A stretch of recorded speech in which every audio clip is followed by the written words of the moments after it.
Kia ora koutou katoa, good afternoon everybody and welcome. I'll start with a quick update on the Alert Level 4, Level 3 border around Auckland. We've had reports from police that they're seeing very good compliance. Most people have the correct documentation with them when they have been stopped. I understand that a very small number of people have been turned around. Police are going to be providing an update on numbers later on today or early tomorrow. The number of companies that have been issued with travel documentation to move across the boundaries is more than 3,300. That covers 23,500 employees. On flooding, for those in West Auckland who are cleaning up, we understand that this must be a particularly stressful time. And so I'd like to remind those who have been affected that there are ways for them to keep themselves safe under Alert Level 4. Some may have had to breach their bubble due to the emergency situation they've faced, but we encourage them to continue trying to keep physical distance wherever possible. Follow basic hygiene measures that we all know can reduce the spread of Covid-19. Under Alert Level 4, plumbers, electricians, locksmiths and other tradespeople can carry out work that is required to address immediate risks to health and safety, as long as they are continuing to follow public health measures and they're wearing appropriate PPE. A brief word on vaccines before I hand over to the Director General. I will have more to say on vaccines after he's given the daily update, but I want to note on this first day of spring that we are also recognising a milestone for the vaccine program, with all New Zealanders over the age of 12 now eligible to book in to get their vaccine, regardless of their age, where they live, which group they belong to, or any other factors such as occupation and so on. This is a big step forward in our work to protect New Zealanders from Covid-19, and I do encourage people to take up the opportunity to make their bookings so that they can get their vaccines. I'll now hand over to the Director General. I've then got a few words on vaccines and a couple of other issues, and then we'll open for questions. Thank you, Minister. Kia ora koutou katoa. So today there are 75 new cases of Covid-19 in the community that are part of the Auckland outbreak. All but one are in Auckland. There's also one other case under investigation that is almost certainly an historic case that is not related at all to the community outbreak. However, the other case that is not in Auckland today is in Wellington. It is a household contact of an existing case, and this person has been in isolation since the 24th of August. Of note with this case is that the person had returned 3 previous negative tests and before returning a positive test, and remains asymptomatic. And this emphasises the importance of anyone who is a close contact or a very close contact seeing that 14-day period through and having that day 12 test. Now, this latest bounce in numbers is not unexpected. We did see this last April, when our numbers went from 89 on the 2nd of April to 71 the next day, then 89 again on the 5th, and then 67 the following day, then continued to fall. And I've actually got a visual aid today, sorry, not an A3, I'm only A4 sized visual aids today, but you can see how that bounced around. And in fact, one of the numbers was 53 one day before it bounced back up. So if we look at the smoothing of the average over the last 3 days, it is clear that on average the daily case numbers are lower than the peak in the early 80s, but of course we will be watching carefully. Now, of note, just thinking about the cases we reported yesterday, there were 49. 57% of those were household contacts of an existing case, similar to the day before, rather than from exposures in the community. And 75% did not create any exposure events, similar to the proportion the day before, which was 77%. So that implies they've been isolating since lockdown or since being identified as a contact. So therefore, as I said, of the cases we reported yesterday, just 25% were considered to have been infectious in the community in the time before they were diagnosed. Furthermore, moving to the reproductive rate, the R value, based on the latest modelling, that continues to be promising, and there's a 90% probability that remains under 1 with the numbers coming through over the last few days, indicating that the number of cases will continue to decline and we are successfully breaking the chains of transmission. We are looking at the cases today just to work out what proportion of these are expected cases from testing of close contacts, in particular those that are day 12 tests from either household contacts or people who we knew about from a location of interest. As of this morning, there are 32 people in hospital. They're all in Auckland hospitals after the one patient who was in Wellington Regional Hospital was discharged yesterday back to a quarantine facility. Of those in hospital, 8 are in intensive care and 3 are currently ventilated. Another big day for testing yesterday with 22,158 tests processed nationwide.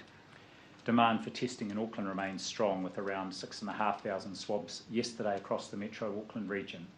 A reminder, anyone, wherever you are in the country, if you have symptoms that could be COVID-19, isolate within your bubble and get a test. On the wastewater testing result front, the latest results from ESR show no unexpected detections to report, and a sample collected from Moa Point here in Wellington on Monday has returned a negative result for the first time since the 19th of August. COVID-19 was also not detected in a sample collected on Monday from the broader Christchurch wastewater treatment plant. And while COVID-19 continues to be detected in a number of locations across Tamaki Makaurau, for the first time since the 18th of August, it was not detected in a sample taken from the Western Auckland network. Samples were collected from a number of locations in Northland yesterday, and those results are expected tomorrow as part of informing that final confirmation that Northland will be able to move to alert level 3 at 23:59 tomorrow. District health boards around the country nationwide have been impacted by alert level 4, and this has created particular pressures on the 3 Auckland Metro DHBs. We're working with our district health boards across the country to support the Auckland DHBs with additional staff, and I'd like to thank everybody who has answered the call there, and that includes a number of additional staff to help the frontline response in hospitals, as well as in the new quarantine facilities that are being stood up. There includes nursing staff in the hospitals, healthcare assistants and ICU specialist nurses as well. I do want to stress all hospitals around the country are open and able to provide acute care for any condition, and people should seek care as soon as they need it. Moving on to locations of interest. Out of an abundance of caution and after some discussion internally, we've decided to add a number of supermarkets as new locations of interest. So around 40 supermarkets across Auckland will be added to the website today. These are places that were visited by people who subsequently were identified as a case. A risk assessment has been done on each of them, and due to physical distancing in place, plastic screens, PPE use and so on, the events are deemed to be low risk. So, but people should look out, and if anyone has been in one of these, even if that was some time ago, the advice is just to be careful, watch for symptoms since you have been there, if you were there at the time and place that is indicated on the website. So no need to go and get a test, but just for awareness. And finally today, I'd like to give a shout out to all the workers in our diagnostic medical labs throughout Aotearoa. Yesterday, they processed their 3 millionth nasopharyngeal COVID-19 PCR test since the start of the pandemic, an amazing achievement and absolutely fundamental to the success of New Zealand's elimination strategy to date. Thank you, Minister. Thank you, Dr. Bloomfield. A few words on vaccines. As of 11:59 p.m. last night, 3.5 million doses of the Pfizer vaccine have been administered in New Zealand. I do want to acknowledge that the rate of vaccination in New Zealand has stepped up significantly since mid-July, when we started receiving bigger deliveries of vaccine in New Zealand. We've increased the number of doses administered from around 190,000 per week to around 540,000 per week, an increase of 184% just in the last couple of weeks. 2,290,000 people have now had at least one dose of the vaccine. That's around 54% of the eligible population aged 12 years and over. That means around half of the eligible population have received at least one dose of the vaccine, which is a significant milestone. Of those, 1,200,000 are fully vaccinated with 2 doses, almost a third of the eligible population. Older New Zealanders are showing the way, and I want to acknowledge that. We did start with older New Zealanders first in our general population rollout. More than 85% of people aged 65 plus have now been vaccinated with at least one dose. Using our older Kiwis as an example, that does pose a challenge to younger generations to come forward and receive your vaccinations at least the equivalent rate of that. We do still have a challenge around ethnicity and around ensuring we're reaching into all of our communities. Around 37% of the Māori population have had at least one dose of the vaccine, and around 47% of the Pacific population have had at least one dose of the vaccine. In terms of full vaccination, the rates sit at around 19% for Māori and around 26% for Pacifica. That suggests that we still have an ethnicity challenge, although I want to acknowledge that for both of those communities the age profile is younger, so they would have been underrepresented in some of the older age groups. We have seen bookings surge in recent times as New Zealanders take up the opportunity to book in for their vaccine. The highest date on record so far was the 25th of August, when more than 250,000 people booked their appointments. We expect to see another surge in coming days as that larger population group is able to book in. There are around 1.9 million future bookings in Book My Vaccine. Some people might ask why we talk so much about future vaccines. It's important because it recognises the commitment that New Zealanders are making to play their part in the vaccination campaign. 68% of New Zealanders in the 12 plus age bracket are either booked or have had a vaccination. And that gap has come down, that number's come down a little bit in recent days because we've just added the latest population cohort in there. If you look at older age groups, it's actually 79% of New Zealanders aged 30 plus who are either booked or have had a vaccine. That suggests that New Zealand's on track to achieve a good high rate of vaccinations because we know that not everybody will have yet booked in, and so I encourage people to make sure that they are booking in. 83% of those aged over 40 have either booked in or have received at least one dose of the vaccine. So thank you to New Zealanders for coming forward, making your bookings and getting your vaccines. That is really important in our fight against COVID-19, and I encourage everybody to take up the opportunity. Vaccinations are one of the most powerful tools we have against COVID-19. They are completely free and they are safe. The highest possible uptake is the best way for us to get back to a greater sense of normality and then of course stay there. So people should reserve their spot at bookmyvaccine.nz. If they've got questions or they need help making a booking, they can call the vaccination helpline 0800 28 29 26. A few words on managed isolation. I do want to acknowledge that the pressure that our managed isolation system has been under in recent weeks. MIQ is one of our key lines of defence to keep COVID-19 out of our community, and they've done an incredible job of that. Over 168,000 New Zealanders have come back into the country through our MIQ facilities very safely with very few incidents, and I want to acknowledge the dedication of the team who are running those facilities. We do have a current challenge in accommodating those positive cases in our community and those who cannot isolate safely at home. As a result of that, we have repurposed, or are in the process of repurposing, 2 further facilities to use for quarantine and for isolation of community cases, in addition to the Jet Park, which has been the mainstay of our efforts in that area so far. That is putting further pressure on the network. We also have further investigations being done, and I'm expecting to receive the results of those in the next 24 hours, of the Crown Plaza to ensure that we have isolated any risk there before anyone further is put into the Crown Plaza for isolation purposes. It has been a really important part of our MIQ network, and I do want to acknowledge that, and we're making sure that we have that facility as tight as possible before we put anyone further into it. All of this means it's unavoidable that for now we have had to extend the pause on releasing any further MIQ vouchers for a few more weeks to ease pressure on the system. That means that there are no vouchers available to be booked through the voucher website at the moment. I acknowledge that that is not easy for New Zealanders abroad who are looking to come home. We do need to be able to isolate current COVID-19 cases in the community and their close contacts safely in order to bring the entire of New Zealand back to a greater sense of normality as quickly as possible. That has to be our priority, and that is one of the reasons why we're asking Kiwis abroad to play their part in this response by being patient. I acknowledge that that is a very challenging thing to ask of them. I do want to stress that the pause on releasing further vouchers does not pause emergency allocations.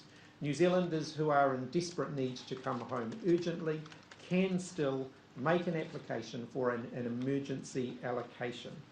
We are working to defer where we can group bookings coming in, and that includes deferring some of the regional seasonal employment workers who were due to be coming in over the course of this coming month, so that we can again further ease pressure on our MIQ system. When we do release the next range of vouchers, and I hope to have more to say on that in the next week or two, people will note that the booking system will operate differently to the way that it has operated previously. When we release large numbers of vouchers, large room releases, we will be foreshadowing that in advance of the vouchers being released, and we will be introducing a virtual lobby booking system. The lobby is a virtual queue. It will mean that people can be selected from the queue randomly, removing the need for people to be the fastest person to hit the button. It will not fix the overall issue of supply and demand. We still have more demand than we have supply available, and in periods of high demand, it is still going to be the case that we won't have rooms for everybody that wants to come home. But this change will make bookings more transparent and easier for people, and it will create a more level playing field for people once they're on the website. Once all the rooms have been taken, the lobby will be closed, and anybody in the queue will be informed that they have unfortunately missed out this time. We will then continue to announce large room releases so that people will know when to come back, and we will look to use the virtual lobby again, taking on board any lessons that we have to learn from the first use of the lobby, which will be the next significant booking release. And I hope to have more to say on the timing of that release as soon as I can, but as I've indicated, there won't be any vouchers released in the next week or two. Is extending this pause legally? You're breaching people's basic human rights by not allowing them to come home, and could you have prevented this as well with some purpose-built managed isolation facilities?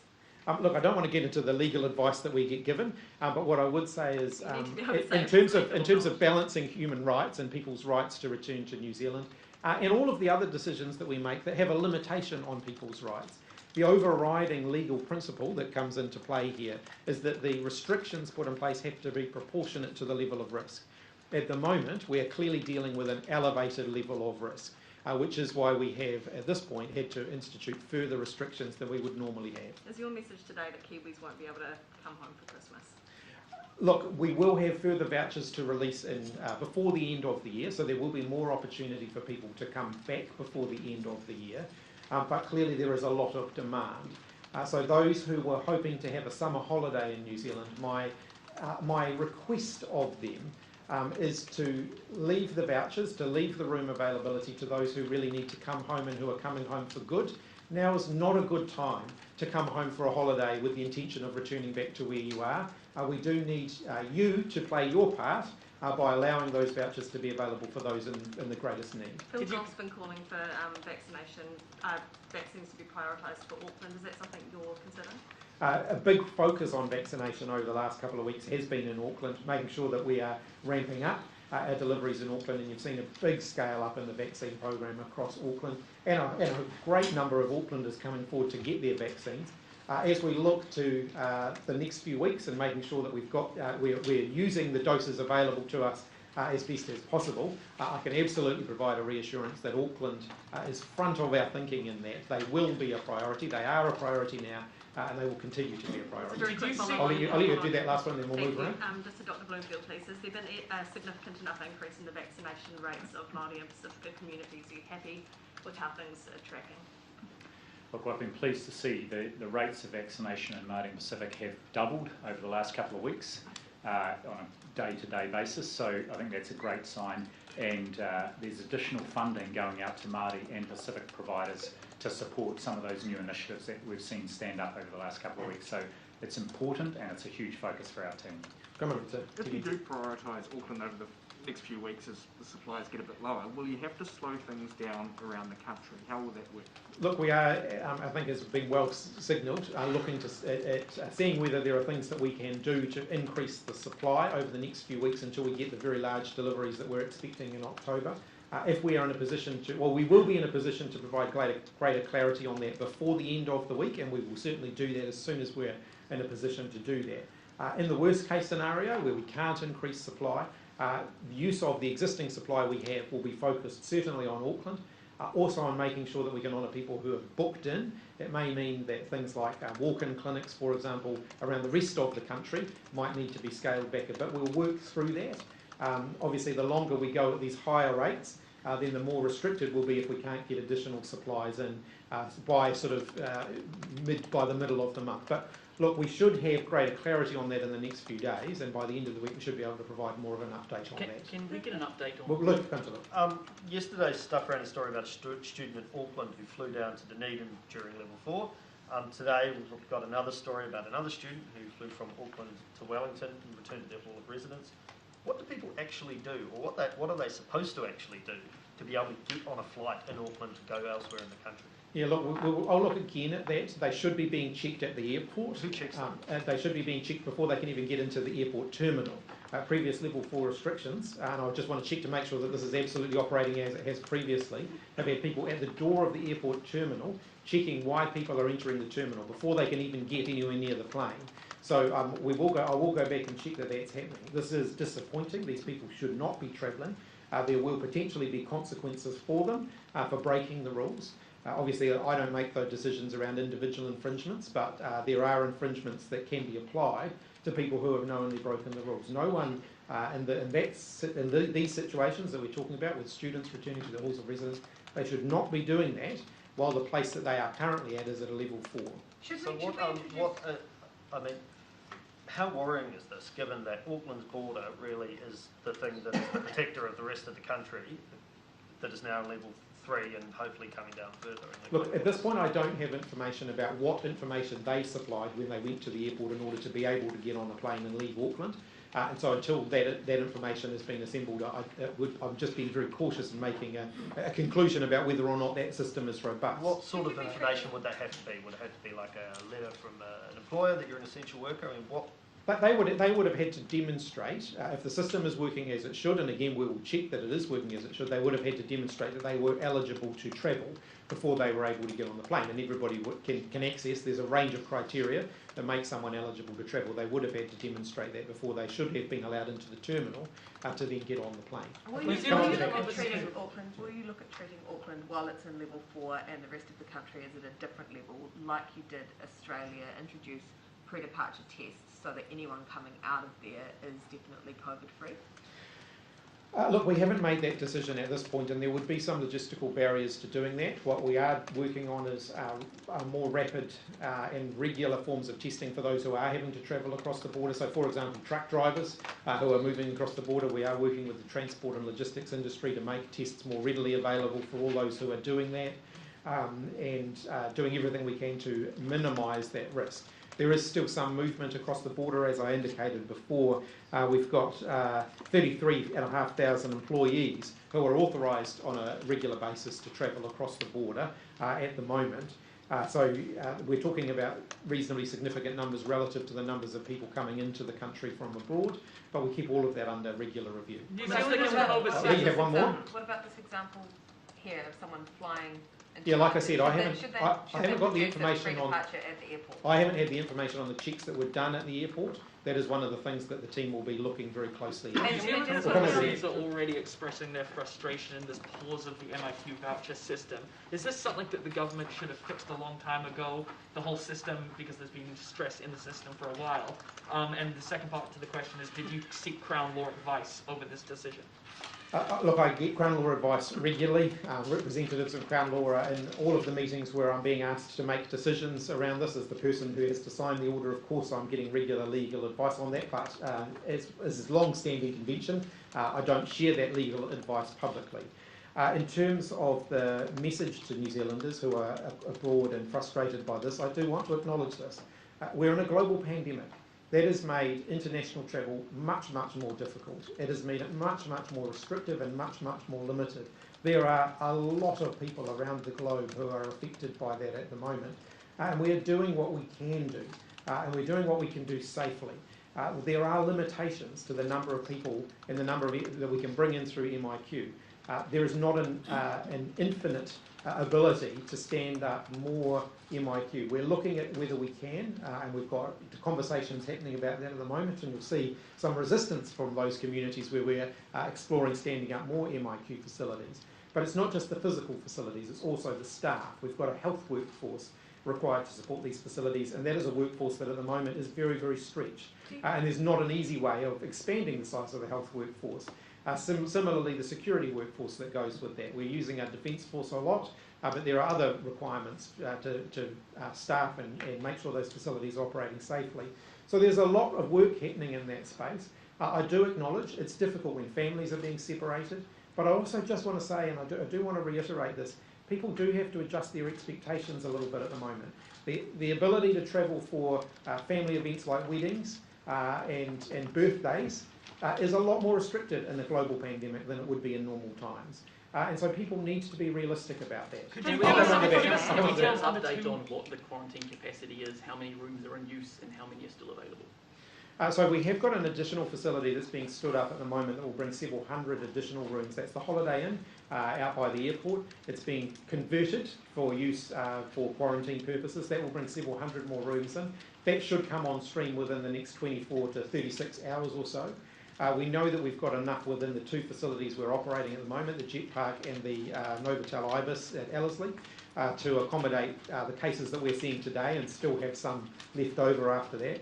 As of early this morning, I think there were about 12 cases from yesterday that all were still awaiting transfer, so we've more or less cleared the backlog there, and that system is operating as we would expect it to, where people are being relatively efficiently transported into quarantine facilities. But we will need that extra facility coming on in the next 24 to 36 hours in order to make sure we can accommodate potential cases tomorrow and the day after and so on. We will get to the point too in the next, during this week probably, where people will start to leave at the other end of that cycle, where they will be recovering, and that will again free up some of those rooms. So it's not that we have to continue increasing capacity for every new case we get, because we will start to release some capacity as well. But we keep modelling that. But of course, I do just want to emphasise, and I want to acknowledge the staff who work in these facilities. They are under an enormous amount of pressure. It is a very stretched workforce, and so my thanks on behalf of the whole country for the work that they are doing. I'll let you have one more Where are things at with the ventilation upgrades that we're happening right across MIQ? So they're at various stages right the way through the network, depending on the complexity of the work that was required. So in some cases, it was a case of cleaning out air ducts, for example. The dust had built up within them, which meant the air wasn't flowing as it should do. Sometimes the facility needs to be emptied for some of that work to be done. Other times it might be able to be done on a floor-by-floor basis while there are still people in it. In other cases, it's more significant work that's needing to be done. Some of the facilities, it's just minor maintenance things, for example, like the duct between the bathroom air vent and the main ventilation system might have worked loose over many, many years. So all of those things get followed through. The goal is, as much as we can, where we can, to provide negative pressure within a room, which means air doesn't flow out of the room and into the corridors, because that's how we can reduce the risk of airborne transmission through those things. So it is at different stages. Now, also, it is important to remember that all of the facilities we're talking about are different facilities. They've got different types of air conditioning systems. So it's difficult to give you a good, accurate, this is where we sit across the whole network, because every one of those facilities is different. They've got different challenges. In some cases, it's that they need new filtration systems. Other cases, the filtration was fine. It was just the airflow wasn't right. So all of that work, I'm not an expert in that, but we do have experts that are looking pretty closely at all of that. Just to follow on from Jason's question earlier in terms of the pressure, while yes, it's reasonable to say that people overseas have to accept that pressures go on facilities, isn't it also reasonable for people to expect that a large facility like the Crown Plaza should be on stream and shouldn't be requiring checks to make sure it meets Delta standards when Delta is already in the country? The Crown Plaza is currently empty on schedule. So it was one of the things about the cohorting that we do at the moment is that facilities do empty out, they get cleaned. Minor maintenance that's required between cohorts gets done. The Crown Plaza is currently at that point of the cycle, and so we do expect that. I think the current bookings have that starting to fill up again from, I think it's early next week. It was due to start filling up again through the cohorting system. There are sometimes gaps between cohorts, sometimes the gaps are bigger than others. One of the challenges around managing bookings, I want to highlight that at the moment, if you looked at the MIQ numbers today, and I've got them here somewhere, just don't have them right with me, the overall head count number today is relatively low, but we've got 6 planes coming in tomorrow and 7 planes coming in, or 6 planes coming in today, 7 planes coming in tomorrow, so we're expecting to see quite a jump in the overall numbers. Sometimes there are days where the overall number of rooms occupied goes down. That doesn't mean the network is not being used to its maximum. We're certainly aiming to use the network at its maximum, but there will be periods where one of the facilities might sit empty for a few days between cohorts as we seek to accommodate all the bookings that we've got. Yeah, but you have a cohort that's coming in, I think it's scheduled for September the 9th. Crown Plaza has been empty for at least a week now. Are you suggesting that there is no capacity in the system to deep clean a hotel and make it available so that people can actually book MIQ spots? You're saying it's more reasonable to continue to pause that opening for them? Look, we haven't made a decision on whether the Crown Plaza will be able to open for that booking on the 9th. We're getting further assessments of that facility so it done. could remain offline longer? Well, no, I haven't said that. I've said that we're getting the latest information probably at some point this afternoon on the latest review work that's been done there. I would highlight, as we have previously, that there was a full infection prevention and control audit of that facility done in June. The next one was due to be done about now. It was due to be done in September. That's part of the regular improvement cycle that we have. So all of that work, of course, is very important to us. We learn more all of the time about how we can continue to improve the system. But that doesn't marry with what the Prime Minister said, which is that she's asked for a different review in terms of looking at it from a Delta perspective. That's not just your normal everyday review that you're doing with all of these facilities. She's been quite clear that she wanted something more done. All of the IPC audits that we do on a regular cycle take into account the latest information about what we know about the virus. So, of course, the information that we've got about Delta has really started to firm up in the last 6 to 8 weeks. Now, yes, Delta's been around for longer than that, but the scientific advice on what Delta means in terms of transmissibility and so on has really only started to become apparent in the last 6 to 8 weeks or so. And so that, of course, gets factored into the next round of reviews. Because of the issue that we've had with the Crown Plaza, we're having a very, very close look at that. We won't put more people into it until we're satisfied that that risk is as low as it possibly can be. On case numbers, You might be paused with that. Will they have an impact on RSC workers coming to the country? We're still continuing to work with our potential quarantine-free travel partners. So we've been talking to the 3 Pacific countries that we've mentioned before, Samoa, Tonga and Vanuatu, about the ability to bring RSC workers into the country without the 14 days in MIQ. There will still be some public health measures in place, vaccination, testing, potential isolation on arrival by the employers. Those are all things that we're working through with those 3 countries to be able to do that. If we can avoid having RSE workers who are coming from countries where there is no Covid-19 currently in their community, and in case I think of all 3 of those countries has not been Covid-19 in their communities, if we can do that without having to stress the MIQ system, that is of course our first preference, which is what we have been working towards. On Minister, case do you numbers, think Minister, that- on case numbers, A Minister. question for Dr. Bloomfield in terms of tangihanga. Funeral services have reached out and said the Ministry of Health has informed them saying that under level 4 tangihanga guidelines will change. Where are these at now? Kia ora. So, first of all, under alert level 3, of course, tangihanga outside of Auckland and Northland at the moment can occur and have up to 10 people. Over the last couple of days, I've received and signed off advice around safe ways that whānau could view the body. And that advice will be going through the system that as an exception, as long as the funeral directors have got the appropriate protocols in place. So I'm expecting that advice will go out to the sector any day. On case numbers, Minister, this is probably actually to Dr. Bloomfield. Talking to public health experts and modellers, they all believe the peak has either happened or it's on the way down.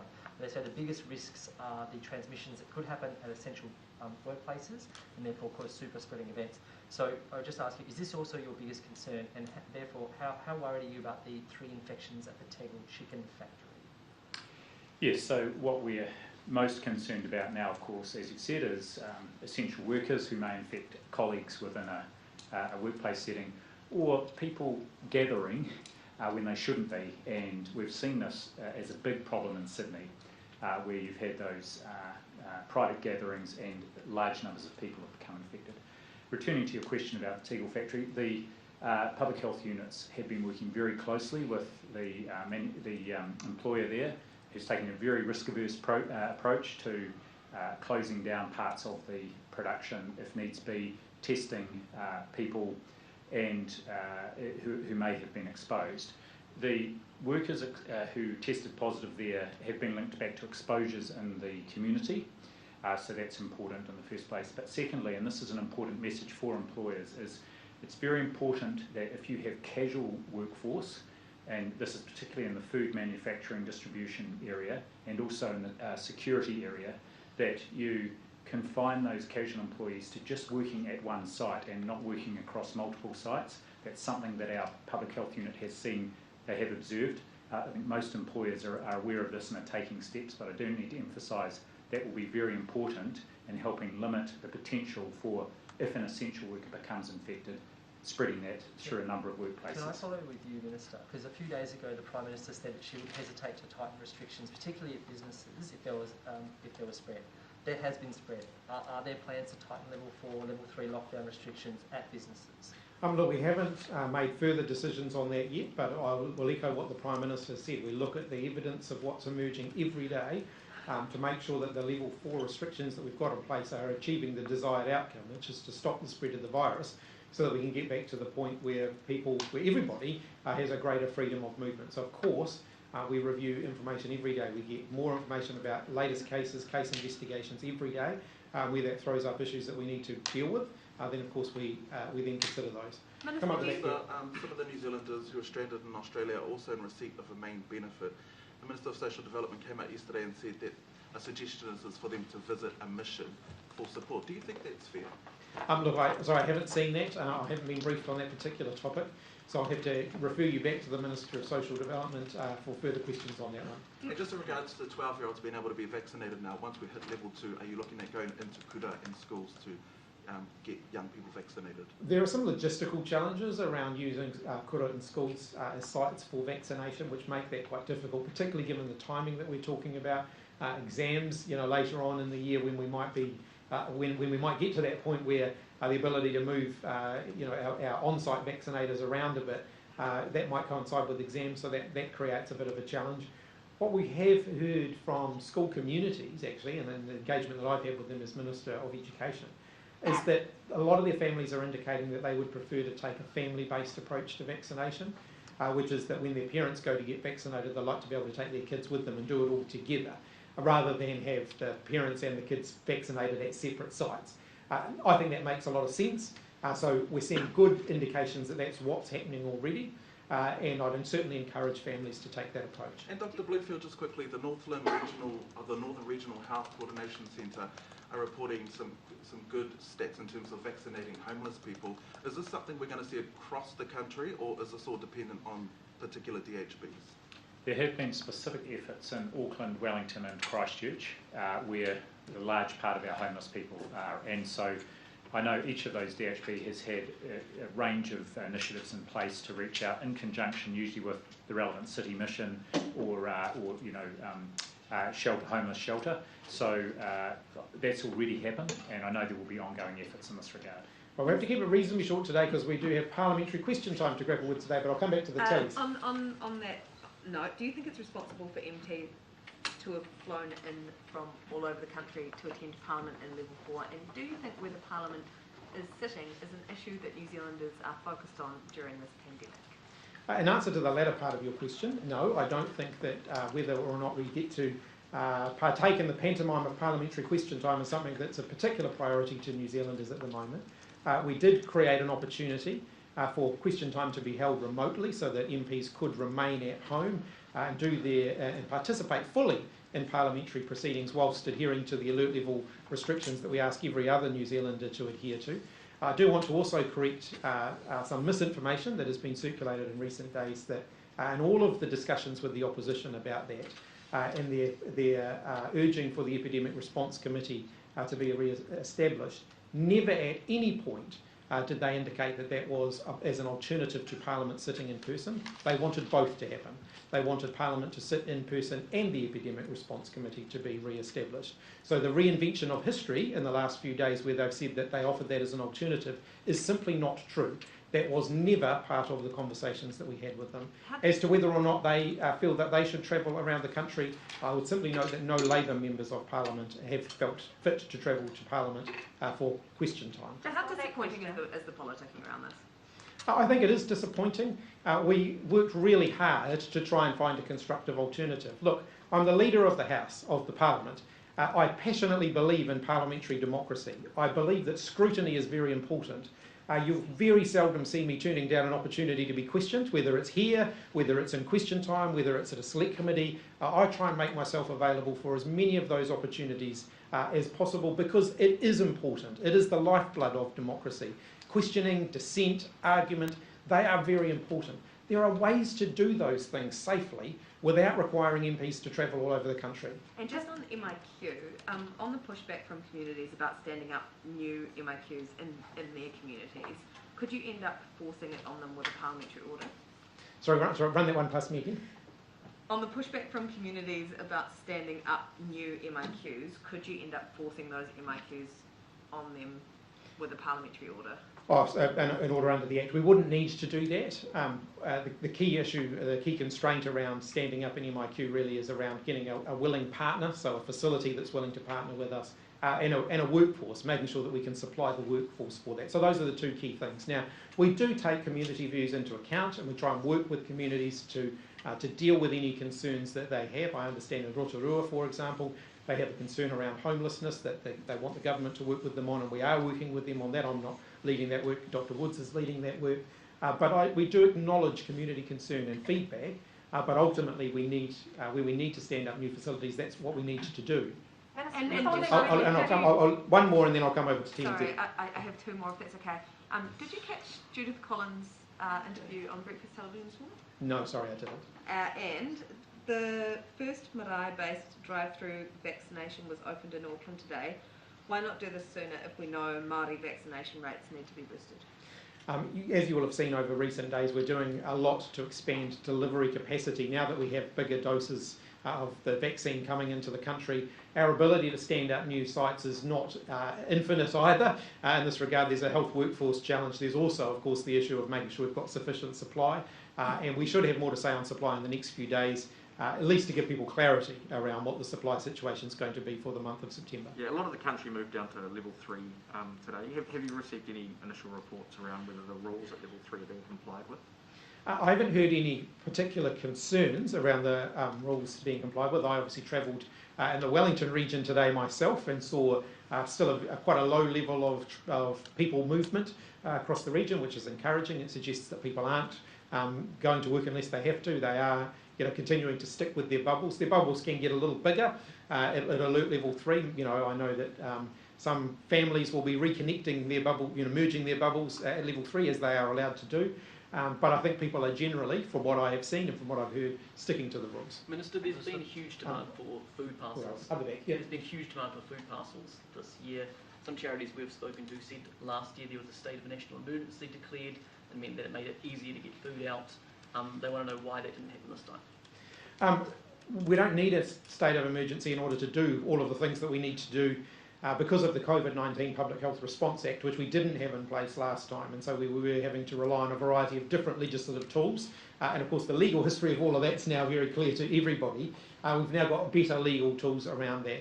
Where there are issues around food parcels and so on, we will work with those providers to make sure that we're resolving those issues for them. And Minister, just on behalf of a colleague, how is it fair that Kiwis are being stopped from coming home while the English netball team has been given 40 places in MIQ this month? Like I said, we have been reviewing all of the group bookings that are coming in, where it's feasible to be able to delay those. That particular booking, I understand, I think is already underway. Where it is feasible to delay group bookings, then we are looking very closely at all of those. So there's going to be sportsmen in the country when people can't come home. How's that fair? Look, as I said, where it's feasible for us to delay a group booking, then we are doing that. We're doing that with RSE workers. We're looking again very closely at all of those group bookings to see whether there are further bookings that can be pushed back in the system, even cancelled where necessary, to free up that extra capacity. So you're going to cancel Just two quick questions for you, Dr. Bloomfield. Can you just say whether that advice that Mr. Hipkins just gave before about level 3 was accurate? Because my understanding was that merging bubbles was around only if you need it for childcare, or if someone was in an isolated bubble, then you could merge, but you weren't recommending bubbles just to merge for the sake of it? Well, that was effectively what I was referring to. So people are able to amalgamate their bubbles where it's required for childcare, where people are living alone and so on. That was effectively what I was referring to. It's not families hanging out families for the sake of it, though, is it? Not for the sake of it, but people should follow the guidelines. But I'm aware that there can be more of that. There can be more of that at level 3 than there can be at level 4. Okay, Scott, I was just confused because Dr. Bloomfield's face looked confused. Anyway, second to that, can I also ask, please, what your advice was to Parliament in terms of level 4 versus level 3 in its sitting? Because if you take the Green Party, they didn't attend yesterday, but are attending today.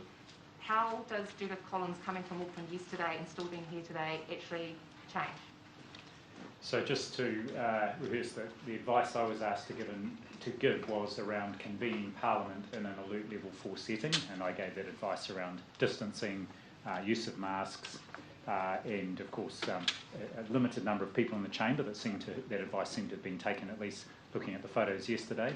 But to be honest, and the Minister's just hinted at this, really the same should apply under alert level 3. Alert level 3 is still designed to restrict contact, but unnecessary contact between people. So I would see that advice as applying through the week. That is, keeping those measures in place to reduce any residual risk there could be of people transmitting the virus between each other.